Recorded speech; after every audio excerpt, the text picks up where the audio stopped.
Selamat pagi anak-anak, salam sejahtera dan salam sehat. Pada kesempatan ini, Bapak ingin menjelaskan tentang hak, kewajiban, dan tanggung jawab sebagai warga negara. Ini merupakan bahan PPKN dari tema 2. Apa itu hak? Hak adalah segala sesuatu yang pantas kita terima setelah melaksanakan kewajiban. Kemudian kewajiban adalah segala sesuatu yang harus kita kerjakan sebelum menuntut hak. Sedangkan tanggung jawab adalah kesadaran manusia atas apa yang dilakukannya dan mau menanggung resiko dari yang dilakukannya tersebut. Hak-hak kita sebagai warga negara yaitu antara lain mendapat perlindungan hukum, mendapatkan pekerjaan dan penghidupan yang layak, mendapatkan pendidikan atau pengajaran, bebas memilih agama, memeluk dan menjalankannya, bebas berpendapat dan berorganisasi. Kewajiban kita sebagai warga negara antara lain mematuhi aturan atau norma yang berlaku di masyarakat, menaati hukum yang berlaku, ikut serta dalam pembelaan negara, membayar pajak, turut serta dalam pembangunan. Sedangkan tanggung jawab kita sebagai warga negara antara lain memelihara persatuan dan kesatuan, saling menghargai antar warga negara, menjaga nama baik bangsa dan negara, memberikan solusi jika terjadi perselisihan, dan hak-hak warga negara yang diatur dalam Undang-Undang Dasar 1945 antara lain Pasal 27 ayat 2, yaitu kita berhak untuk mendapatkan pekerjaan dan penghidupan yang layak. Pasal 33 ayat 1, mendapat pekerjaan yang berdasar asas kekeluargaan. Pasal 33 ayat 2, mendapat pertanggungjawaban dari negara.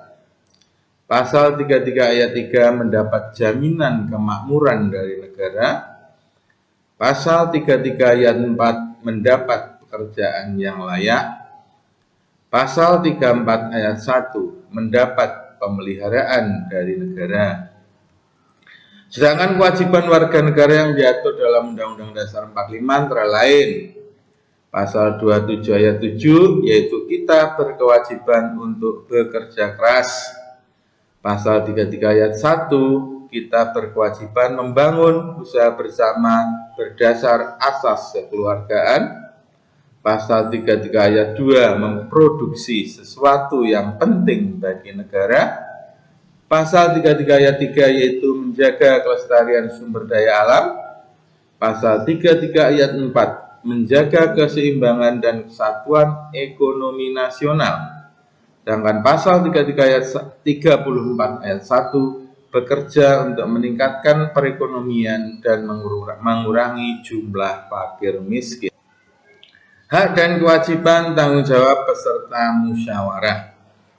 Sebelum membicarakan hak dan kewajiban tanggung jawab peserta musyawarah, musyawarah itu apa? Musyawarah adalah berbicara bersama untuk menghasilkan suatu keputusan bersama.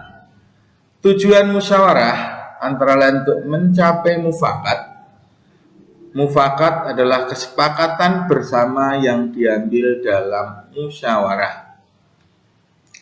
Lalu hak peserta musyawarah itu apa saja?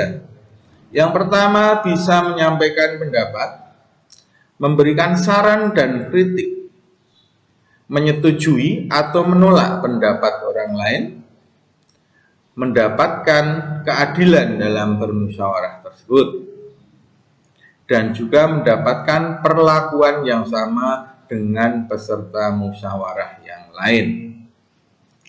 Kewajiban peserta musyawarah antara lain menghargai pendapat orang lain, menghormati perbedaan pendapat, menaati tata tertib musyawarah, menerima keputusan musyawarah.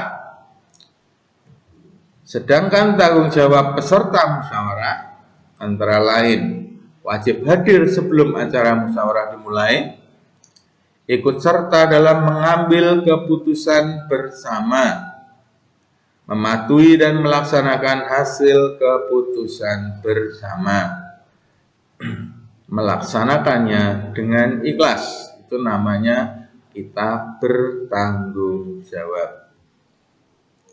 Sedangkan manfaat musyawarah itu apa saja? Antara lain dapat tercapainya kesepakatan bersama antar anggota musyawarah, menghasilkan keputusan yang adil dan tidak membaratkan anggota musyawarah. Perbedaan pendapat dapat disatukan bersama dengan menghasilkan satu pendapat. Jadi jika ada beberapa pendapat, dapat diambil satu pendapat yang disetujui oleh peserta musyawarah. Ketika mengatasi permasalahan, selalu tercipta hubungan erat dan perdamaian antar anggota musyawarah.